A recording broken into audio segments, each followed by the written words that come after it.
এবং আজকে সোমবার 9 তারিখ মামলাটা ফিক্স করা হয় এবং আজকে মামলাটা হয়।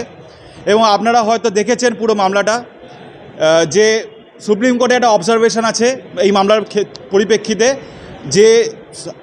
যে আর্জি করে যে 3000খানা যে সিসিটিভি ক্যামেরা, এই সিসিটিভি ক্যামেরা রাজ্য সরকার তার ফুটেজটা সংরক্ষণ করতে ডিলে করলো কেন?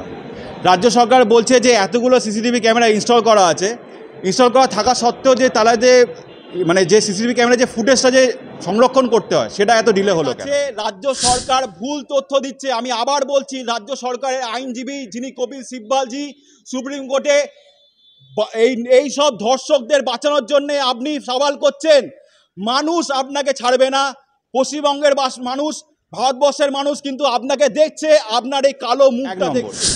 2 নম্বর হচ্ছে যে এই যে সৎকার করার সময়, মৃতদেহ সৎকার করার সময় যে পুলিশের যে অতি সক্রিয়তা, যে তারা তড়িঘড়ি সৎকার করে ফেলছে। বাবা মার কাছে টাকা নেই সৎকারের জন্য দেওয়ার, কিন্তু পুলিশ নিজের টাকা দিয়ে সৎকার করে দিচ্ছে, এটা একটা।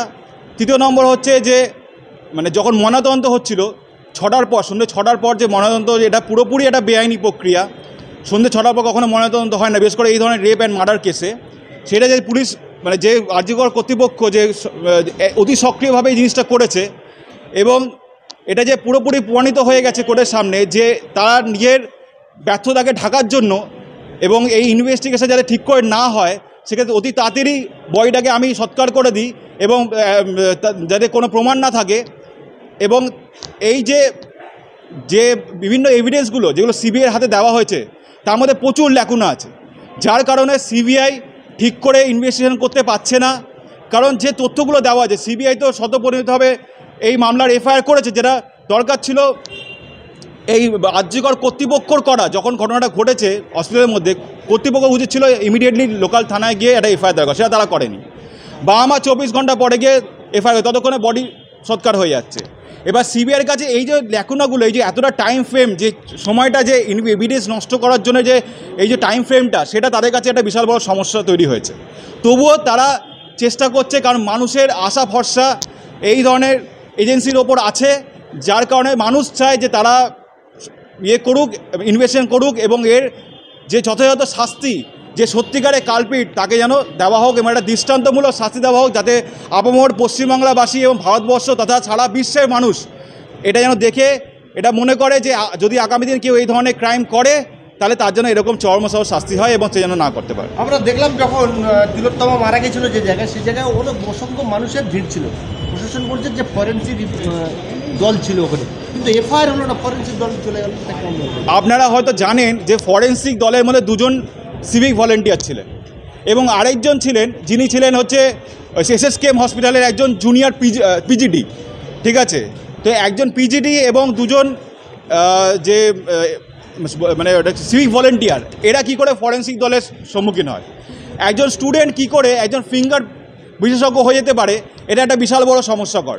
এবং এই সমস্যা তৈরি করেছে রাজ্য সরকার, যাতে এই ইনভেস্টিগেশনটা ডিলে করা যায়, যারা আসল কালপিট তাদেরকে বাঁচানো যায়। কারণ তারা যদি কোনোভাবে ধরা পড়ে তাহলে তার যে ওপরে যারা মাথা আছে তাদেরকে এই ইনস্ট্রাকশনগুলো দিয়েছে যে এই ধরনের কাজগুলো করতে হবে, এবং যে দোষীটা তাকে যাতে শাস্তি না পায় সেইভাবে তাকে বাঁচাতে হবে, এবং ইমিডিয়েটলি সমস্ত এভিডেন্স মুছে দিতে হবে। কারণ আপনারা দেখেছেন রাত দুপুরে গিয়ে ভাঙচুর হচ্ছে, পুলিশ বলছে আমাদের কাছে ইনফরমেশান নেই।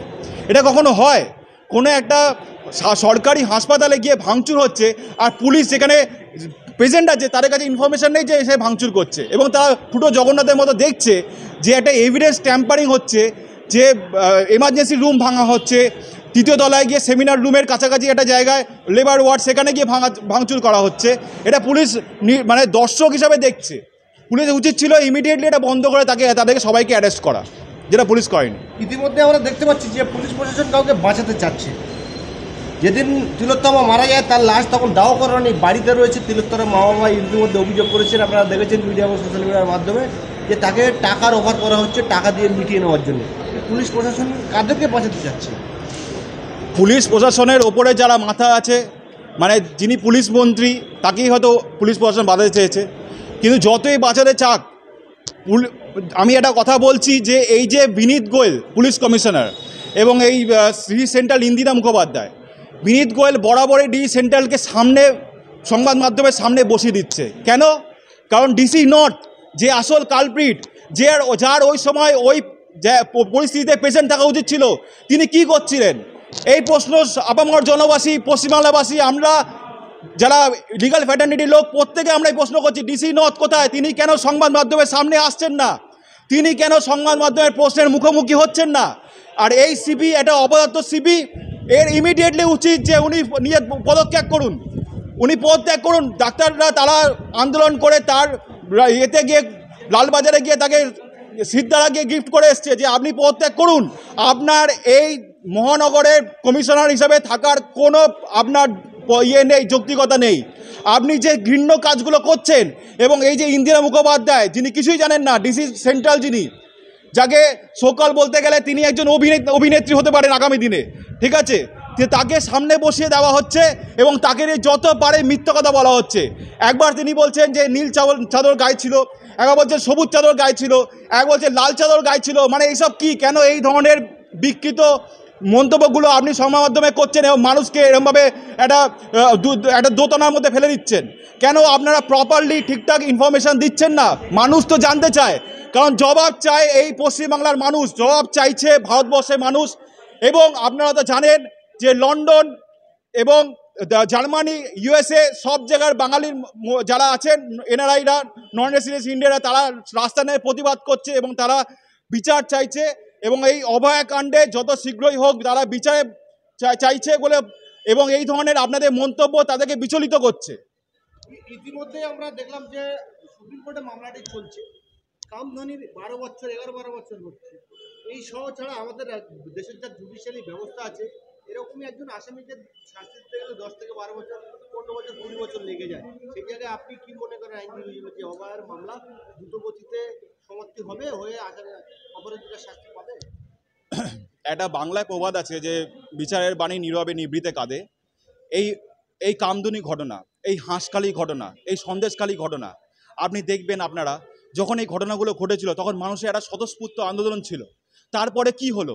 যত দিন গেল, যত সময় গেল, যত দিন এগোচ্ছে, মানুষ আস্তে আস্তে ব্যাপারটা ভুলে যাচ্ছে। সেক্ষেত্রে এই অভয়ের ক্ষেত্রেও এটা হতে পারে, এবং সেটা যদি না হয় সেই জন্য মানুষ কি করছে? রাস্তায় নেমে প্রতিবাদ করছে। গতকাল আমি পাটুলিতে, যাদবপুরে, ওসব জায়গায় দেখেছি মানুষরা প্রতিবাদ করছে, রাত দখল কর্মসূচি করছে। আপনি শ্যামবাজারে দেখুন, রাত দখল কর্মসূচি হচ্ছে। আপনি ধর্মতলার মুখে দেখুন, রাত দখল কর্মসূচি হচ্ছে। মানুষ স্বতঃস্ফূর্তভাবে এগিয়েছে, কারণ মানুষ বুঝতে পেরেছে যে জাস্টিস ইজ ডিলে মানে জাস্টিস ইজ ডিনাইড। যদি মানুষ স্বতঃস্ফূর্ত এই আন্দোলন বন্ধ করে দেয়, তাহলে এই যে বিচার সেটাও বন্ধ হয়ে যাবে। আজকে 9 তারিখ, এই বিচার হতে হতে হতে হতে দেখবেন বছর ঘুরে গেছে, মানুষও ভুলে গেছে। ইতিমধ্যেই আপনার সুপ্রিম কোর্টে বলেছে, অনুরোধ করেছে ডাক্তার, জুনিয়র ডাক্তাররা তারা কর্মে ফিরে আসুক। সেই সঙ্গে সঙ্গে বাঙালির সব থেকে বড় উৎসব আসছে, তাহলে কি এই আন্দোলনটা কি ঢাকা পড়ে যাবে? সুপ্রিম কোর্টের কাছে রাজ্য সরকার ভুল তথ্য দিচ্ছে। আমি আবার বলছি, রাজ্য সরকারের আইনজীবী যিনি কপিল সিব্বালজি, সুপ্রিম কোর্টে এই সব ধর্ষকদের বাঁচানোর জন্য আপনি সওয়াল করছেন। মানুষ আপনাকে ছাড়বে না। পশ্চিমবঙ্গের মানুষ, ভারতবর্ষের মানুষ কিন্তু আপনাকে দেখছে, আপনার এই কালো মুখটা দেখছে। আপনি যে সুপ্রিম কোর্টে, মহামান্য সুপ্রিম কোর্টে এই ধরনের ভুল তথ্য দিচ্ছেন, জুনিয়র ডাক্তাররা তারা রোটেশন ওয়াইজ রুগী দেখছেন। এবং আপনারা হয়তো জানেন রাজ্যিকরের পাশে একটা অভয়া ক্লিনিক তৈরি হয়েছে। শুধু তাই নয়, বিভিন্ন মেডিকেল কলেজে একটা করে অভয়া ক্লিনিক তৈরি করা হয়েছে, যেখানে জুনিয়র ডাক্তাররা রুগী দেখছেন এবং কিছু জুনিয়র ডাক্তার ধর্ণা মঞ্চে বসছেন, কিছু আবার ক্লিনিকে বসছেন, রুগী দেখছেন। কেউ পরিষেবা বন্ধ করেনি। এই ধরনের ইনফরমেশান আপনি যে মহামান্য সুপ্রিম কোর্টের কাছে দিচ্ছেন, তাতে মানুষ, ভারতবর্ষের মানুষ আপনাকে কোনোদিনও ক্ষমা করবে না। আপনি ভারতবর্ষের মানুষদের একটা খারাপ জঘন্য সিস্টেম উদাহরণ দিচ্ছেন, যে এই যে এত বড় একটা ঘৃণ্য অপরাধ, একজন রেপ করলো এবং মার্ডার করলো, এবং তা কাকে করলো? একজন ডাক্তারকে, একটা কর্মরত ডাক্তার, তিনি আবার মহিলা, তা আবার কোথায়? যেখানে সারা ভারতবর্ষে মহিলাদের বলা হয় মহিলাদের সবথেকে সুরক্ষিত মানে রাজ্য হচ্ছে এই পশ্চিমবঙ্গ। সেই পশ্চিমবঙ্গেরই এটা সবথেকে স্বনামধন্য আরজিকর মেডিকেল কলেজ, সরকারি কলেজে একটা মহিলাকে রাতের বেলা অন ডিউটি অবস্থায় তাকে ধর্ষণ করে খুন করে দেওয়া হলো। আপনার নামটা? আমার নাম অর্ক মুখার্জি, আমি জুনিয়র আইনজীবী, কলকাতা হাইকোর্টের। নমস্কার।